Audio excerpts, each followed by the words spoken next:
if you talk about developers, what do we really need from them? What we need they are? We of course want developers to ask less questions about typical vulnerabilities like XSS or XRF and so on. We also want developers to be aware about security processes and controls. And of course, it would be great if developers simply read our guides and to make it possible for them to help us and to improve security in the products by themselves. Because, you know, it's not a secret that in most companies there are really a few people in the security team, and of course almost every company have developers and so on. So it's important to make developers help themselves. And it looks like we really want developers to become security hackers in case of interest in security and deep understanding of how everything works. There is a problem. In most cases,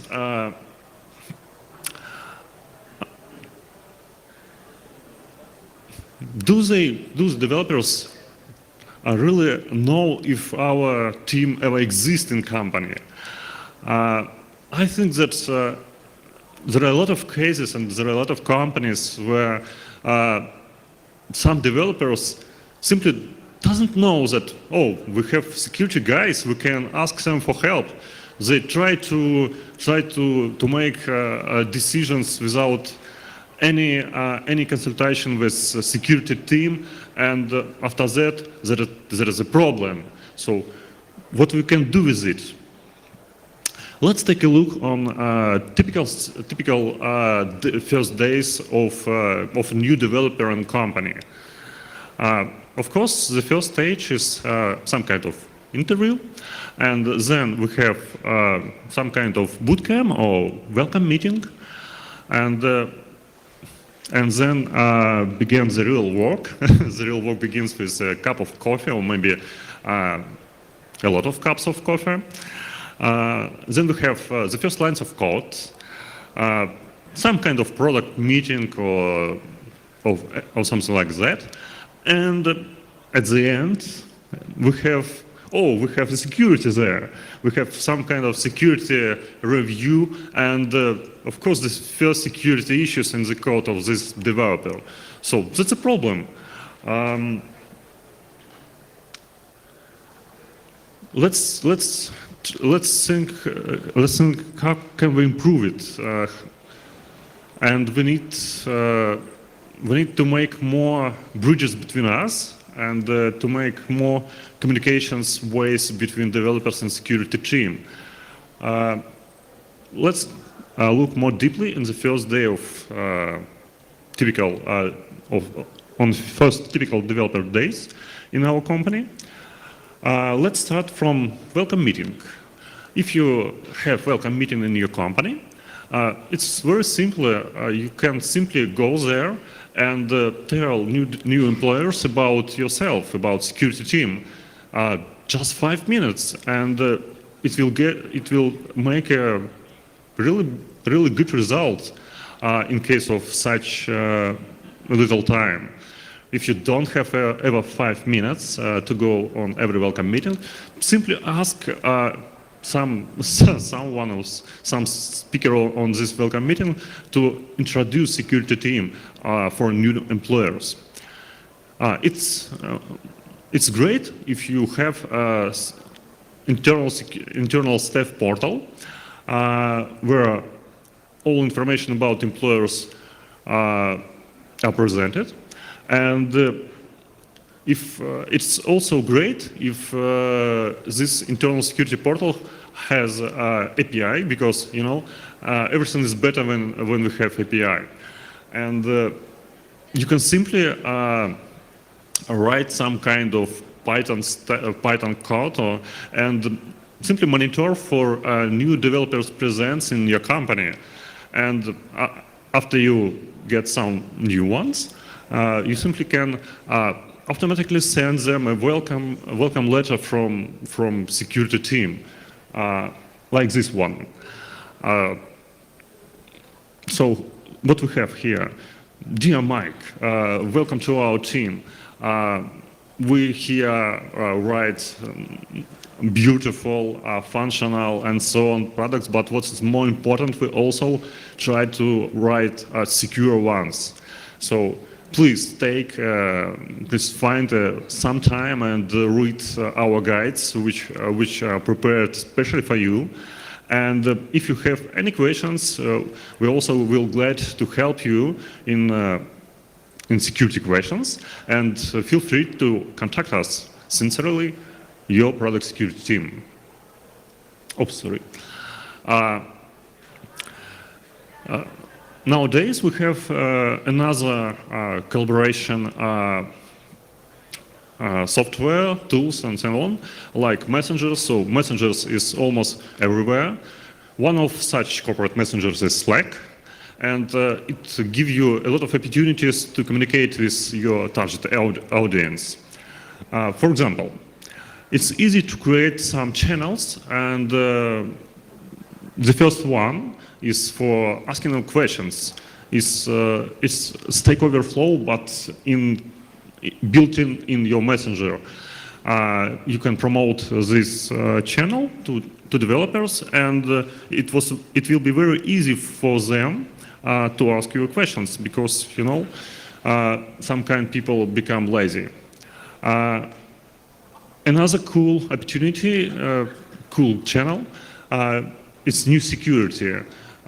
It's a convenient way to to make more awareness about security culture, about news from this realm, about new vulnerabilities, and so on. And of course, special updates from Central Security team, and it's a great place for that. Another things that you can use in messengers is, of course, some kind of security bots which can notify you about new vulnerabilities and so on. And these bots also can notify developers about new vulnerabilities in their code. They need to fix it. And the last one point is very simple. Many software has some kind of loading screen messages, and Slack also has it. So simply put some important and light messages about security in it, and these messages will see every person who will restart the Slack. So it's very simple. And let's take a look on another important way to communicate with developers. As you can see, it's simply a bug report in bug tracker called Jira. What we can see here is on the top there is a banner which we can use to show to every developers and other persons who use your bug tracker, and we can promote security guides, and almost our propaganda security channel in Slack. But what is important is not to make such promotion aggressive, because after such activities, someone from developers or maybe some big part from them will take some bad feedback with you, and they simply try to ignore it in the future. So please take attention on it. Another thing that we can see on this screenshot, as we use separate vulnerability type for security issue reports. It's called vulnerability and has a red icon. It's important because we can increase visibility of security issues to developers. We almost can do a separate workflow for it. And of course, it's important to make security reports as much as possible detailed. You should provide steps to reproduce, risk analysis, and some kind of recommendation how to fix it. And but also all links from these tickets should lead to your security guides. Let's summarize. Today we have a lot of channels which we can use to communicate with developers. Most of them are really simpler to implement. And let's look in more detail in internal security portal. This portal is one of the most important place of your awareness power in your company. So, of course, it should have short and easy to remember address, and everybody in your company should know about it. We can place here links to your security guides, quick links to self-checking services. As already mentioned, it's not a secret that right now in most companies there are really few people from security team in case of big number of developers, for example. So it's very important to make scalable self-checking services for them, and that's all. On this portal, you can also place contact information. It's a very important part because as many opportunities to contact with you will have, so you will have convenient ways to developers to find you in email, in Slack, and so on. Of course, this portal should look active, so you can place some kind of security block in it. And what else? As for me, I think that security should be visible and transparent in company. We shouldn't take secrets and shouldn't make secrets from our projects. So simply try to make visible your current projects to all staff and put links on it. As I already said, guides are a very important part. It's a really brick. It's very important brick in your awareness program. So let's take a look on how it can be done. If we talk about structure,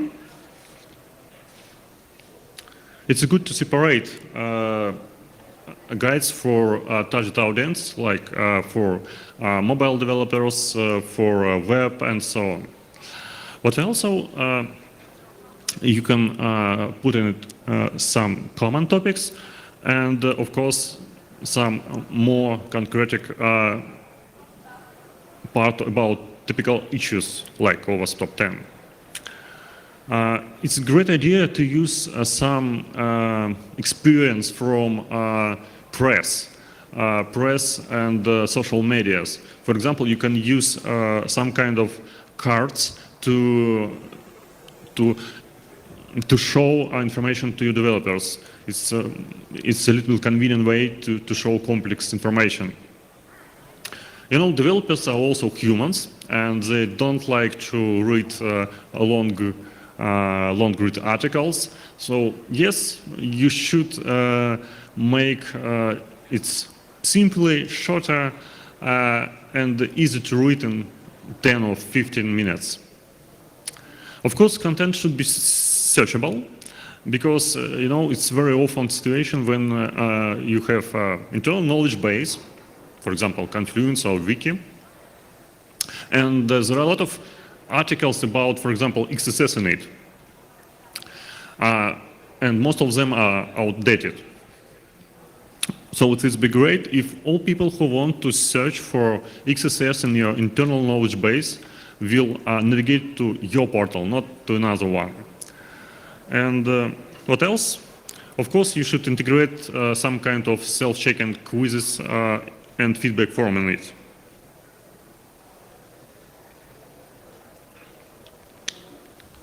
If you talk about content, you can start from high-level best practices, from authentication, login, input validation, output encoding, and so on. And then you can put some more specific stuff about typical threats and mitigations, like OWASP Top 10 and OWASP Top 10 Mobile. Of course, it will be great if you will put some information about your internal security processes. For example, how do you manage vulnerabilities in your company? And what's important? I know at least 2 big companies where security guides were prepared from the scratch. So it takes a lot of resources, a lot of time to make a really good security guide. So these guys made it from the scratch, and I think that there are a lot of other companies which are trying to make themselves security guides. So please don't make such mistakes. You don't need to write yet another security guide from the scratch, because OWASP already made a really big part of it for you. For example, if you talk about high-level best practices, there is a really good documentation project called OWASP Proactive Controls. Another one, OWASP Top 10, famous project about typical security issues in web applications. So you can simply combine it and add some specific things about your organization, or maybe technologies which you are used, and that's all. You have basically normal security guide which you can use to educate your developers. Simply try existing projects from OWASP.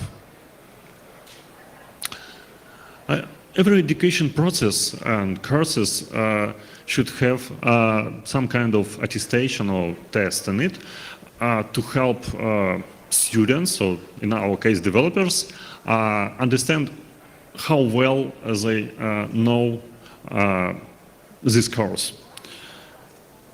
So it is great to have security tests and attestation or ever knowledge platform in your company. Of course, to measure how developers really read the guides, because you can do it by counting vulnerabilities in the final stage, but it's more convenient to try to measure simply by test results. Of course, as I already said, developers don't like to read long reads, and they don't like to pass really long tests. So your test, your exam, should not take a lot of time to pass it. And it's very interesting, but it shouldn't be boring, because it's a very popular situation when you try to pass some survey or some exam, and on the middle of it, you think, oh, I don't ever interested in it. So it should take a little of time, and it should not be boring. And in our days, we have really cool free software projects like Moodle. It's a full-featured learning management system which you can use to make really powerful courses to developers with additional materials, with tests, with badges, and so on. So simply use it. Another cool project is, for example, OWASP Security and Knowledge Framework, which give you not only opportunity to use OWASP application security verification standard, but also to teach your developers how to write secure code. In the final of such education, we will have some kind of developer profile.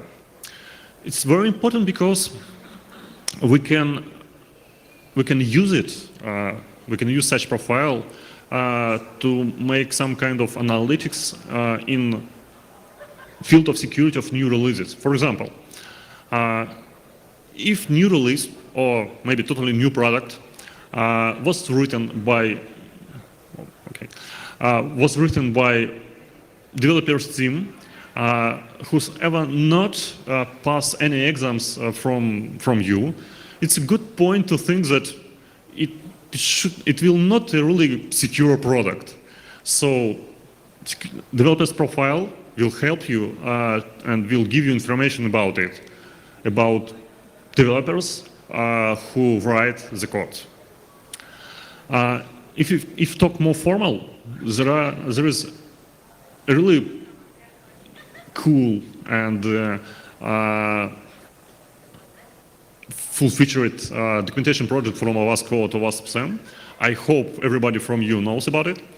And there is a section in it and about education and guidance, which will help you to make some kind of roadmap of your awareness program. And for example, metrics from it which you can use is how many developers really read security guides, and it will be great if more than half of your developers team will read it, for example. And less formal metric is, for example, less questions about typical issues in your communication channels. If you talk about next big steps, I want to put attention in following steps and things. The first one is capture the flag events. It's very, very good for security culture. And from our experience, it simply boost up interest in security in your company in a lot of percent. Security ninjas and security champions, a lot of talks about it. It's really a cool opportunity, and it's a really next big step for you to make it. Takeaways. Application security, product security, of course, should be closer to developers from the first days of their work. And it will be great to help developers to make secure applications and to make possible for them help you in your duties. And of course, let developers be security champions, let them to be hackers, security hackers. And of course, it should be fun. It's my personal list for you to watch on nearest weekend, or it will be great if you watch it with your developers. It's hackers movies, but I think that these ones are good. So simply try to spend time with your developers watching these movies. So thank you, and if you have any questions, I will be glad to answer it. Sorry.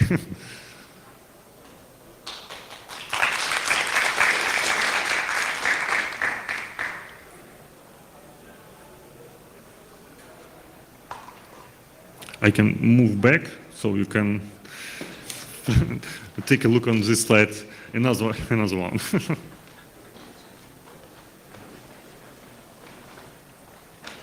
So thank you. Thank you, Taras, for sharing your knowledge.